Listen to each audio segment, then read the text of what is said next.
Sir അറിഞ്ഞോ നാളെയാണ് നമ്മുടെ UPSC മെയിൻസ് തുടങ്ങുന്നത്. നാളെയാണ് നമ്മുടെ മെയിൻ സ്റ്റാർട്ട് ചെയ്യുന്നത്. അത് പറഞ്ഞപ്പോഴാണ് ഇന്നലെ എനിക്കൊരു കോൾ കിട്ടിയതായിരുന്നു നമ്മുടെ സ്റ്റുഡൻസിൻ്റെ മെയിൻസ് എഴുതാൻ പോകുന്നതാണ്. സോ ലാസ്റ്റ് മിനിറ്റ് ആൾക്ക് ഭയങ്കര ഹെക്റ്റിക്കാണ്, ആൻസർ എഴുതാൻ പറ്റുന്നില്ല, ഒന്നും ഡേറ്റാസ് ഓർമ്മ വരുന്നില്ല, പേപ്പർ കംപ്ലീറ്റ് ചെയ്യാൻ പറ്റുന്നില്ല. സോ മൊത്തത്തിൽ പ്രശ്നം. ആൾക്ക് നാളെ അത് തുടങ്ങാനുള്ള കപ്പാസിറ്റി, ടെസ്റ്റ് സീരീസും കാര്യങ്ങളൊക്കെ ഓക്കെയാണ്, പക്ഷെ ലാസ്റ്റ് മിനിറ്റ് പ്രഷർ ആൾ ഹാൻഡിൽ ചെയ്യാൻ പറ്റുന്നില്ല. മാം എഴുതിയപ്പോൾ എന്തായിരുന്നു അവസ്ഥ? ഇങ്ങനത്തെ ഒരു അവസ്ഥ കിട്ടിയിട്ടുണ്ടോ? ശരിക്കും പറഞ്ഞാൽ നമ്മൾ ആദ്യമായിട്ട് മെയിൻസ് എഴുതാൻ പോകുന്നവരാണെങ്കിലും നമ്മൾക്ക് എത്ര മെയിൻസ് എക്സ്പീരിയൻസ് ഉണ്ടെങ്കിലും ഓരോ തവണ മെയിൻസ് എഴുതാൻ ചെല്ലുമ്പോഴും നമുക്ക് ഈ പറഞ്ഞ ഫീലിങ്സ് എല്ലാവർക്കും ഉണ്ടായിരിക്കും. നമ്മൾ പഠിച്ചതൊക്കെ ആയിരിക്കുമോ വരിക, നമ്മൾ പഠിച്ചതൊന്നും ഓർമ്മ നിൽക്കുന്നില്ല, നമുക്ക് സമയത്തിന് കംപ്ലീറ്റ് ചെയ്യാൻ പറ്റുമോ, ഇങ്ങനെയുള്ള ടെൻഷൻസ് ഒക്കെ എല്ലാവർക്കും ഉണ്ട്. ഇത് നമുക്ക് മാത്രമല്ല, ഇത് എഴുതുന്ന എല്ലാവർക്കും ഉണ്ടായിരിക്കും. അപ്പൊ ഓക്കെ. അതിനെ കാമായിട്ട് ഒരു പീസ് ഓഫ് മൈൻഡിലൂടെ നമുക്ക് റൂമിലേക്ക് കയറിച്ചില്ല, കാമായിട്ട് ക്വസ്റ്റ്യൻ പേപ്പറിനെ ഫേസ് ചെയ്യുക എന്നുള്ളതാണ് ആദ്യം ചെയ്യേണ്ടത്. കാര്യം നമ്മൾ ഇത്രയും നാൾ പഠിച്ചു വന്ന് നമ്മൾ ഇത്രയും നാൾ പ്രാക്ടീസ് ചെയ്ത ക്വസ്റ്റ്യൻസ് ഒന്നും ആയിരിക്കണം എന്നില്ല നമുക്ക് എക്സാം പേപ്പറിൽ ഉണ്ടാവാം. അപ്പോൾ അതിന് അന്നേരം ചിന്തിച്ച് സ്പോട്ടിൽ ചിന്തിച്ച് ആൻസർ ചെയ്യണമെങ്കിൽ നമുക്ക് അതിനായിട്ടുള്ളൊരു പീസ് ഓഫ് മൈൻഡ് ഉണ്ടാവണം. ആ പീസ് ഓഫ് മൈൻഡ് ഹാളിൽ ചെന്ന് കയറിയതിന് ശേഷമല്ല നമ്മൾ ഉണ്ടാക്കുന്നത്. നമ്മൾ അങ്ങോട്ട് പോകുന്ന വഴിക്കും നമ്മളൊരു വളരെ കാമായിട്ട് വളരെ പീസ്ഫുൾ ആയിട്ട് തന്നെ പോവുക. അത് നമ്മുടെ മൈൻഡ് സെറ്റിനെയും നമ്മളുടെ തിങ്കിങ് എബിലിറ്റീസിനെയൊക്കെ ഒരുപാട് ഹെൽപ്പ് ചെയ്യുന്ന ഫാക്ടേഴ്സ് ആണ്. Okay okay okay. നമ്മുടെ സ്റ്റുഡൻറ്റ് നേരിടുന്ന മറ്റൊരു പ്രശ്നമാണ് ഈ ടൈം മാനേജ്മെന്റ്. അതായത് പലർക്കും എഴുതാൻ പറ്റുന്നുണ്ട്, സ്കോർ ചെയ്യാൻ പറ്റുന്നുണ്ട്, പക്ഷേ കംപ്ലീറ്റ് ചെയ്യാൻ പറ്റുന്നില്ല. ഈ പറഞ്ഞ 8 മിനിറ്റിലും 10 മിനിറ്റിലും ഈ 5 മാർക്കാണ്, 10 മാർക്കാണെങ്കിലും 15 മാർക്കാണെങ്കിലും 20 ക്വസ്റ്റ്യൻ കവർ ചെയ്യാനുള്ള ബുദ്ധിമുട്ടുണ്ട്. എല്ലാത്തിനും കണ്ടന്റ് എഴുതാനുള്ള ബുദ്ധിമുട്ടുണ്ട്. ഇതെങ്ങനെ മാനേജ് ചെയ്യും? ഇത് പറഞ്ഞു. ശരിക്കും നമ്മൾ ആൻസർ റൈറ്റിംഗ് സമയത്ത് തന്നെ നമ്മൾ ടൈമർ വെച്ചിട്ടാണ് ടെസ്റ്റ് ഒട്ടുമിക്ക സീരീസിൽ എല്ലാവരും പ്രാക്ടീസ് ചെയ്യുന്നത്. അപ്പം ഒരു പ്രശ്നം വരുന്നത്, അന്ന് നമുക്ക് കുറച്ചും കൂടി നമ്മൾ പഠിച്ച ടൈപ്പ് ഓഫ് ക്വസ്റ്റ്യൻസ് ആയിരിക്കും ടെസ്റ്റ് സീരീസിൽ നമ്മൾ കാണുക. ഓക്കെ. പക്ഷേ ആക്ച്വൽ UPSC മെയിൻസിലേക്ക് വരുമ്പോൾ നമുക്ക് അൺഎക്സ്പെക്റ്റഡ് ആയിട്ടുള്ള, നമുക്ക് സർപ്രൈസ് എലിമെന്റ്സ് ഉള്ള ഒരുപാട് ക്വസ്റ്റ്യൻസ് വരും. ആ സമയത്താണ് ഈ ടൈംലി കംപ്ലീഷൻ ഒരു ഡിഫിക്കൽട്ട് ടാസ്ക് ആയിട്ട് വരുന്നത്. ഒരു കാര്യം ശ്രദ്ധിക്കേണ്ടത്, നമുക്ക് 20 ക്വസ്റ്റ്യൻസ് ആണ് ആൻസർ ചെയ്യേണ്ടത്. ഈ 20 ക്വസ്റ്റ്യൻസ് നമ്മൾ കംപ്ലീറ്റ് ചെയ്യണം എന്നുള്ളതാണ്. ആ ഒരു 3 hours-നുള്ളിൽ 20 ക്വസ്റ്റ്യൻസ് നമ്മൾ കംപ്ലീറ്റ് ചെയ്യണം. അതെ, 20 ക്വസ്റ്റ്യൻസ് നമ്മൾ എഴുതിയിരിക്കണം. നമ്മൾ ക്വസ്റ്റ്യൻസ് വിടാതിരിക്കാൻ ശ്രമിക്കുക എന്നുള്ളതാണ്. ഇപ്പൊ ഇൻ കേസ് നമുക്ക് ഓരോ ക്വസ്റ്റ്യൻ എഴുതി കഴിഞ്ഞിട്ട് നമ്മൾ ടൈം ഒന്ന് മോണിറ്റർ ചെയ്യും. ഇപ്പോൾ ഓരോ ക്വസ്റ്റ്യൻ എഴുതി കഴിഞ്ഞിട്ട് ഒരുപക്ഷെ സാധിക്കില്ല. ഒരു 5-10 ക്വസ്റ്റ്യൻസ് കഴിയുമ്പോഴത്തേക്ക് ടൈം എത്രയുണ്ട് എന്ന് നോക്കിയിട്ട് അതനുസരിച്ച് നമ്മുടെ സ്പീഡ് കൂട്ടുകയോ അതനുസരിച്ച് എല്ലാ ക്വസ്റ്റ്യൻസ് അറ്റംപ്റ്റ് ചെയ്യുക എന്നുള്ളതാണ് ഒരു ടാസ്ക്. 20 ക്വസ്റ്റ്യൻ അറിയണമെന്ന് യാതൊരു നിർബന്ധമില്ല. അൺസർട്ടണി ആയിട്ട് എന്താണെങ്കിലും അൺപ്രഡിക്റ്റബിൾ ആയിട്ട് ഒരു 7-8 ക്വസ്റ്റ്യൻ എന്തായാലും വരും. അതിനകത്തും 3-4 ക്വസ്റ്റ്യനും യാതൊരു ഐഡിയ ഇല്ലാത്തതാവാം. GS3 മെയിൻ ആയിട്ട് സയൻസ് അറ്റാക്ക് ഒക്കെ. ഇതെങ്ങനെ ഹാൻഡിൽ ചെയ്യും? നമുക്ക് അറിയാവുന്ന ക്വസ്റ്റ്യൻസ് ആദ്യം എഴുതാം. അപ്പോൾ നമുക്ക് കുറച്ചും കൂടി പെട്ടെന്ന് തീർക്കാൻ കഴിയും എന്നുള്ളതാണ്. അതിന് ശേഷം അറിയാത്ത ക്വസ്റ്റ്യൻ ആണെങ്കിലും നമ്മൾ എവിടെയെങ്കിലും പഠിച്ചിട്ടുള്ള അതുമായിട്ട് റിലേറ്റഡ് ആയിട്ടുള്ള എന്തെങ്കിലും ഒരു കാര്യം നമുക്കറിയാമായിരിക്കും. ഒട്ടും അറിയില്ലെങ്കിൽ എങ്ങനെയെങ്കിലും റിലേറ്റ് ആക്കിയിട്ട് കണ്ടന്റ് എഴുതുക എന്നുള്ളത് അത് നമുക്ക് പറ്റും. കാരണം നമ്മൾ ഇത്രയും വർഷങ്ങൾ ഇത്രയും മാസങ്ങൾ അതിനുവേണ്ടി പ്രിപ്പയർ ചെയ്ത ആൾക്കാരാണ്. അപ്പോൾ ചിലപ്പോൾ ആ ടോപ്പിക് നമ്മൾ നേരിട്ട് കേട്ടിട്ടുണ്ടാവില്ല, പക്ഷെ എങ്കിലും അതുമായിട്ട് റിലേറ്റ് ചെയ്ത്, ഞാൻ ഓർക്കുന്നുണ്ട്, ഞാൻ മീൻസ് എഴുതിയ ഒരു സമയത്ത് സയൻസ് സ്റ്റാറ്റിക്സിനെ കുറിച്ചൊരു ക്വസ്റ്റ്യൻ ഉണ്ടായിരുന്നു. അതൊരു ടിപ്പിക്കൽ ഫിസിക്സ് ക്വസ്റ്റ്യനാണ്. നമുക്ക് അതിനെക്കുറിച്ച് യാതൊന്നും, നമുക്ക് അറിയാം ബോസ് ആരാണ്, ഐൻസ്റ്റീൻ ആരാണ്, നമുക്കറിയാം it is related to thermodynamics. ഇതിനപ്പുറത്തേക്ക് എനിക്ക് ഒരു കാര്യവും അറിയത്തുണ്ടായിരുന്നില്ല. ഇത് തന്നെയാണ് മിക്ക ഹ്യൂമാനിറ്റീസ് ബാക്ക്ഗ്രൗണ്ടിൽ നിന്ന് സ്റ്റുഡൻസിന്റെയും അവസ്ഥ. പക്ഷെ എന്തൊക്കെയോ എഴുതി, ഫിസിക്സുമായിട്ടും തെർമോഡൈനാമിക്സ് ആയിട്ടും റിലേറ്റിവിറ്റി ആയിട്ടൊക്കെ എഴുതി റിലേറ്റ് ചെയ്ത് ഒരു 1 പേജ് എങ്കിലും ഞാൻ എഴുതി ആയിട്ട് എനിക്ക് ഓർക്കുന്നുണ്ട്. അപ്പം അങ്ങനെ നമുക്ക് എവിടെന്നെങ്കിലും ആ കണ്ടന്റ് ആ സമയത്ത് നമുക്ക് വരും. ബിക്കോസ് നമ്മൾ ഇത്രയും മാസങ്ങൾ ഇത്രയും നാളുകൾ നമ്മൾ ഇതിനു വേണ്ടിയിട്ടാണ് പ്രിപ്പയർ ചെയ്തിരുന്നത്. We have all the content with us. നമ്മൾ ആ ഒരു സമയത്ത് അത് യൂസ് ചെയ്യണം എന്നുള്ളത് മാത്രമാണ്. അതിലേക്ക് നമ്മൾ എത്തണമെങ്കിൽ നമുക്ക് ആ നേരത്തെ പറഞ്ഞ ഒരു പീസ് ഓഫ് മൈൻഡ് നമുക്ക് ഉണ്ടായിരിക്കണം. Okay okay okay. പിന്നെ ഒരു കാര്യം എന്ന് വെച്ച് കഴിഞ്ഞാൽ ഇൻട്രോ കൺക്ലൂഷൻ. ഇതെല്ലാത്തിനും ഒരേ ഗ്രാവിറ്റിയിൽ നിങ്ങൾ എഴുതും. മീൻസ് നമ്മൾ മെയിൻസ് എഴുതുമ്പം ഞാൻ എഴുതിയിട്ടുണ്ട്. ഇപ്പം മാമിൻ്റെ ഒരു അടിസ്ഥാനത്തിൽ ചോദിക്കുന്നതാണ്. എല്ലാത്തിനും ഇൻട്രോ കൺക്ലൂഷൻ എഴുതിയിട്ടുണ്ട്. ഇപ്പം ഈവൻ നമുക്ക് അറിയില്ലാത്ത ക്വസ്റ്റ്യൻസ് പോലും നമ്മൾ എങ്ങനെയെങ്കിലും കണ്ടന്റ് എഴുതാൻ നോക്കുന്ന സമയത്ത് പോലും അതിന് പ്രോപ്പറായിട്ട് ഇൻട്രോ കൺക്ലൂഷൻ കൊടുക്കും നമ്മൾ. അതെ, ഇൻട്രൊഡക്ഷൻ ആൻഡ് കൺക്ലൂഷൻ ഒരു ക്വസ്റ്റ്യൻ്റെ ഒരു ബേസിക് ഫാക്ടറാണ്. അത് നമുക്ക് മാർക്ക് ഫെച്ചിങ് ആയിട്ടുള്ള ഒരു കാര്യം കൂടിയാണ്. അതായത് എന്താണ് നമ്മൾ എഴുതാൻ പോകുന്നത്, എന്താണ് ആ ക്വസ്റ്റ്യൻ ചോദിച്ചിരിക്കുന്നത്, എന്താണ് നമ്മൾ എഴുതാൻ പോകുന്നത്, അതാണ് നമ്മൾ ഇൻട്രൊഡക്ഷൻ പാർട്ടിലേക്ക്. നമ്മുടെ ഒരു എക്സാമിനർ നമ്മുടെ ആൻസർ എങ്ങനെ വായിക്കണം എന്ന് നമ്മൾ ഡിസൈഡ് ചെയ്യുന്നത് ആ ഇൻട്രൊഡക്ഷനിലൂടെയാണ്.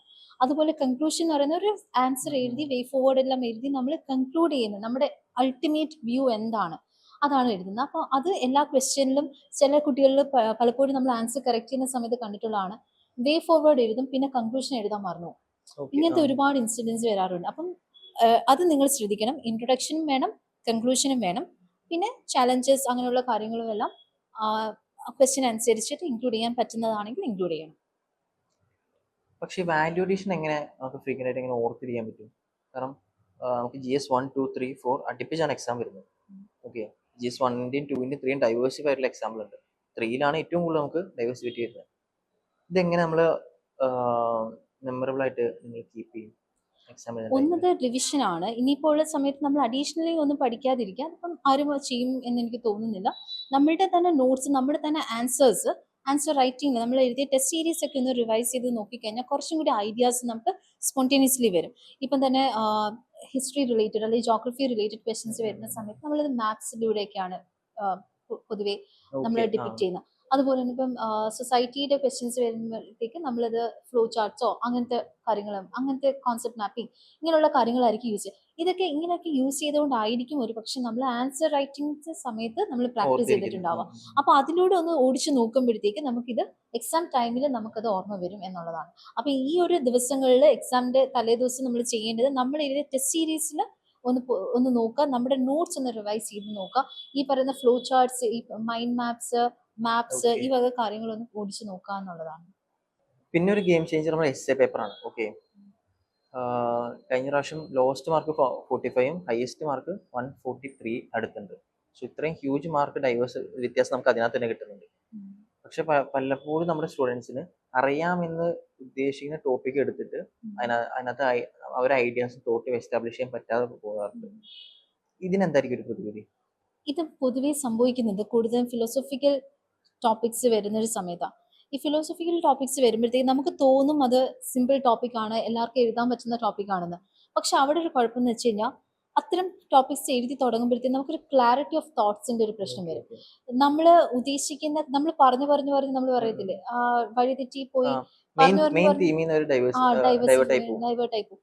അങ്ങനെ ഒരു പ്രശ്നം ഇങ്ങനത്തെ ഒരു ഇതുണ്ട്. അപ്പൊ ഒരു കുറച്ചൊരു പാരഗ്രാഫ്സ് എഴുതി വരുമ്പോഴത്തേക്ക് പിന്നെ എന്ത് എഴുതണം എന്നുള്ളൊരു ഒരു പ്രശ്നം പലപ്പോഴും പലരുടെ എസ്സേയിലും കണ്ടിട്ടുണ്ട്. ഇപ്പൊ ഞാൻ എസ്സേ എഴുതുന്ന സമയത്ത് അങ്ങനെ ഒരു പ്രശ്നം ഉണ്ടായിരുന്നു. പറഞ്ഞു ആവശ്യമില്ലാത്ത കാര്യങ്ങൾ ഒരുപക്ഷെ പറഞ്ഞു പോകുന്ന ഒരു ഇത്. അപ്പൊ ഇത്തരം ക്വസ്റ്റ്യൻസ് നമ്മൾ ഏത് ക്വസ്റ്റ്യൻ എഴുതണം എന്നുള്ളത് ഒന്ന് ബ്രെയിൻ സ്റ്റോം ചെയ്യുക. ഒരു 15 to 20 minutes എസ്സേ പേപ്പറിൽ ഉണ്ടാക്കാൻ നോക്കുക, അല്ലെങ്കിൽ എന്ത് എഴുതണമെന്ന് എന്ത് എഴുതണമെന്ന് റഫായിട്ട് ഒരു റഫ് വർക്ക് നോക്കാം. നമുക്ക് ഏത് സബ്ജക്റ്റ് ആണ്, നമുക്ക് ഏതാണ് ടോപ്പിക്ക് കൂടുതൽ കണ്ടന്റ് ഉള്ളത് എന്ന് നോക്കിയിട്ട്, പിന്നെ ക്ലാരിറ്റി ഓഫ് തോട്ട്സ് വളരെ ഇമ്പോർട്ടന്റ് ആയിട്ടുള്ള ഒരു കാര്യമാണ്. ഒരു എസ്സേ എഴുതുന്ന സമയത്ത് ആ ക്ലാരിറ്റി ഓഫ് തോട്ട്സ് ആദ്യം എങ്ങനെ തുടങ്ങണം, എങ്ങനെ അവസാനിപ്പിക്കണം, അതെ നമ്മൾ ഉദ്ദേശിക്കുന്ന കാര്യം തന്നെ എക്സാമിലേക്ക് കൺവേ ചെയ്യണമെങ്കിൽ ഫിലോസഫിക്കൽ ടോപ്പിക്സിലാണ് ആ ഒരു പ്രശ്നം വരുന്നത്. എഴുതി പോകുന്നത്. അത് നമുക്കൊരു ക്ലാരിറ്റി ഓഫ് തോട്ട്സിന്റെ കുറവ് കൊണ്ടാണ് അവിടെ സംഭവിക്കുന്നത്. ഒരു ഫാക്ച്വൽ ആയിട്ടുള്ള ഒരു എസ്സേ വരുന്ന സമയത്ത്, അല്ലെങ്കിൽ നമുക്ക് കുറച്ചും കൂടി ഒരു നോളജ് ബേസ്ഡ് ആയിട്ടുള്ള ഒരു എസ്സേ വരുമ്പോൾ ഒരു പക്ഷേ ആളുകൾക്ക് കുറച്ചും കൂടി കൺവിൻസിംഗ് ആയിട്ട് എഴുതാൻ പറ്റും. മറ്റൊരു ടോപ്പിക് കാണുമ്പോൾ ഈസി ആയിട്ട് തോന്നിയാലും എഴുതി വരാൻ കുറച്ച് ബുദ്ധിമുട്ടായിരിക്കും. അപ്പൊ അത് ഏതാണോ കൺവീനിയന്റ് അത് നമ്മൾ ബ്രെയിൻ സ്റ്റോമിംഗ് സെഷനിലാണ് നമുക്കത് മനസ്സിലാവാം, നമുക്ക് ഈ ടോപ്പിക് എഴുതാൻ പറ്റുമോ ഇല്ലയോ എന്നുള്ളത്. അതാണ് ചെയ്യുന്നത്. അതുപോലെ ഇതിന്റെ ലാംഗ്വേജോ ഭയങ്കര കട്ടി ലാംഗ്വേജ് എഴുതുന്ന പിള്ളേരുണ്ട്, വളരെ സിമ്പിൾ ലാംഗ്വേജ് എഴുതുന്ന പിള്ളേരുണ്ട്. ഇതിന് ഏതിനായിരിക്കും മാർക്ക് ഫിക്സ് ചെയ്യാം? സിമ്പിൾ ലാംഗ്വേജ് ആണ് എല്ലാവരും എപ്പോഴും ഫേവർ ചെയ്യുന്നത്. നമ്മുടെ ഐഡിയാസ് എത്രമാത്രം സിമ്പിൾ ആയിട്ട് മറ്റൊരാളിലേക്ക് കൺവേ ചെയ്യാൻ പറ്റുന്നു എന്നുള്ളതാണ് ഈ എക്സാമിന്. ഇതൊരു ഇംഗ്ലീഷ് എക്സാം അല്ല, ഇറ്റ്സ് ആക്ച്വലി നിങ്ങളുടെ നോളേജ് ടെസ്റ്റിന്, നിങ്ങളുടെ thinking rationality, thinking abilities test ചെയ്യുന്ന അങ്ങനത്തെ ഒരു പേപ്പേഴ്സ് ആണ് ഇതെല്ലാം. അപ്പോൾ അതുകൊണ്ട് തന്നെ സിമ്പിൾ ആയിട്ട് കൺവേ ചെയ്യുക എന്നുള്ളതാണ് ഉദ്ദേശിക്കുന്നത്. പക്ഷേ ഇത് പറഞ്ഞപ്പോൾ സാർ ഇത് ചോദിച്ചപ്പോൾ മറ്റൊരു കാര്യം എനിക്ക് ഓർമ്മ വരുന്നത്, ഈ പലപ്പോഴും കുട്ടികൾക്ക് ഇൻട്രൊഡക്ഷൻ പാർട്ടിലൊക്കെ ഒരുപാട് ഗ്രാമർ മിസ്റ്റേക്സും സ്പെല്ലിംഗ് മിസ്റ്റേക്സും വരാറുണ്ട്. ഇപ്പം ഗ്രാമർ മിസ്റ്റേക്സും സ്പെല്ലിംഗ് മിസ്റ്റേക്സും ഇപ്പം എത്ര നന്നായിട്ട് എഴുതുന്ന ആൾക്കാരാണെങ്കിലും ഇടയ്ക്കൊക്കെ സംഭവിക്കാം. അത് ഒരു മൈനർ കെയർലെസ് മിസ്റ്റേക്സ് ആയിട്ട് വരുന്നവരും ഉണ്ടാവാം. പക്ഷേ ഇൻട്രൊഡക്ഷൻ പാർട്ടിൽ അറ്റ്ലീസ്റ്റ് ഇൻട്രൊഡക്ഷനിലെങ്കിലും ഇങ്ങനൊരു ഗ്രാമർ മിസ്റ്റേക്കോ സ്പെല്ലിംഗ് മിസ്റ്റേക്സോ ഉണ്ടാവാതിരിക്കാൻ ശ്രദ്ധിക്കണം. പലപ്പോഴും കുട്ടികൾക്ക് പറ്റുന്നത് ക്വസ്റ്റ്യനിലുള്ള വേർഡ്സ് തന്നെ ആൻസറിലേക്ക് വരുമ്പോഴത്തേക്ക് അവിടെ മിസ്റ്റേക്ക് പറ്റാറുണ്ട്. അപ്പൊ അത്തരത്തിലുള്ള മിസ്റ്റേക്സ് വരുത്താതിരിക്കാൻ ഇൻട്രൊഡക്ഷൻ പാർട്ട്, കാര്യം നമ്മുടെ ആൻസറിന്റെ തുടക്കമാണ്, അവിടെ അങ്ങനത്തെ മിസ്റ്റേക്സ് വരുത്താതിരിക്കാൻ ശ്രദ്ധിക്കുക എന്നുള്ളതാണ്. ഫസ്റ്റ് ഇംപ്രഷൻ പിന്നെ സെക്കൻഡ് ചാൻസ് ഇല്ല. അതെ. Okay okay. നോർമലി ഇത്രയും പ്രശ്നങ്ങളാണ് നമ്മുടെ പിള്ളേർക്ക് അതെ അതെ നാളെ എക്സാം എഴുതാൻ പോകുന്നവർക്കാണെങ്കിലും അതെ. ഈ എനിക്ക് ഒരു തോന്നുന്നു പേടി. നമ്മൾ ഇനി ഒരുപാട് പറഞ്ഞ് ഇല്ല അവർക്ക് ഓൾറെഡി അവരെല്ലാം പഠിച്ചിട്ടിരിക്കുകയാണ്. നിങ്ങൾക്ക് ആവശ്യമായിട്ടുള്ള കണ്ടന്റ് നിങ്ങളുടെ കയ്യിലുണ്ട്. അത് നന്നായിട്ട് യൂസ് ചെയ്യുക എന്നുള്ളത് മാത്രമേ ഉള്ളൂ. അതിന് നല്ല നല്ലതായിട്ട് ചിന്തിക്കാൻ കഴിയണം. നല്ല ഒരു പീസ് ഓഫ് മൈൻഡ് വേണം. ധൈര്യമായിട്ടിരിക്കാൻ. നിങ്ങൾ നേരിടുന്ന എല്ലാ പ്രശ്നങ്ങളും നിങ്ങളുടെ കൂടെ ഇരുത്തുന്ന എല്ലാവർക്കുമുണ്ട്. നിങ്ങളുടെ റൂമിൽ ഇരുന്ന് എഴുതുന്ന, നിങ്ങളുടെ സ്കൂളിൽ എഴുതുന്ന എല്ലാവർക്കും ഈ എല്ലാ പ്രശ്നങ്ങളും ഉണ്ട്. അതെ, ഈ അപ്പം ടെൻഷൻ എല്ലാവർക്കും ഉണ്ടല്ലോ, അതെ അതെ എക്സെപ്ഷൻ കൊടുക്കാൻ പറ്റില്ലല്ലോ. അതെ. അപ്പോൾ അതിനെ വെൽ ആയിട്ട് ഹാൻഡിൽ ചെയ്യുക എന്നുള്ളത് മാത്രമേ ചെയ്യാൻ കഴിയൂ. അപ്പൊ എല്ലാരും നന്നായിട്ട് പോയി എക്സാം എഴുതുക, ടെൻഷൻ ഫ്രീ ആയിട്ടിരിക്കുക, നല്ല കൂളായിട്ട് പഠിച്ച കാര്യങ്ങൾ അത് ജനറേറ്റ് ചെയ്യാനുള്ള പ്രഷർ മാത്രം കൊടുക്കുക, വേറെ ഒന്നും നിങ്ങൾ ആലോചിക്കാൻ നിൽക്കണ്ട. ഓക്കെ, അപ്പം all the all the best. Best.